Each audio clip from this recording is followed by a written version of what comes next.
This post is based on week 7 of an Ignatian prayer adventure. In Jerusalem, a short walk from the Garden of Gethsemane, is the Church of St. Peter in Gallicantu at Cock Crow. It is built above the remains of an ancient structure that many believe to have been the palace of the high priest Caiaphas. Archaeologists have uncovered subterranean levels including storehouses, pillars that appear to have been used for scourging, observation posts for guards, and deep, dry cisterns where prisoners were sometimes held for short periods. There is a local tradition that Jesus was kept in one of these cisterns after his late-night appearance before the Sanhedrin, until he was turned over to Pilate in the early morning. There is a mosaic in the church depicting Jesus being lowered into the cistern by ropes. Modern pilgrims descend a narrow staircase into a small, dimly lit space. There was just enough room for the 8 people in my group to gather in front of the simple altar that had been built along one of the narrow walls.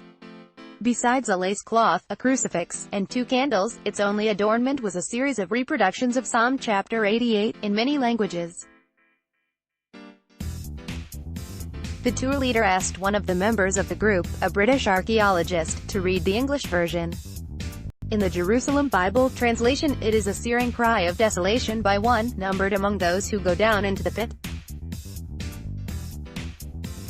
A man alone, down among the dead, who complains to God that, "You have turned my friends and neighbors against me, and darkness is my one companion left." Here was a glimpse of Jesus before the humiliation of the Via Dolorosa and the unspeakable pain of the cross, taking on the desolation of prisoners everywhere. He shared the feelings of those imprisoned for crimes, those punished for their political opinions, those awaiting trial for offenses they may or may not have committed, those on death row, schoolgirls kidnapped in Nigeria, patients in nursing homes who have lost their independence as well as their health, women and children in abusive relationships who see no way out. On the cross, Jesus prayed Psalm chapter 22, my God, why have you forsaken me?"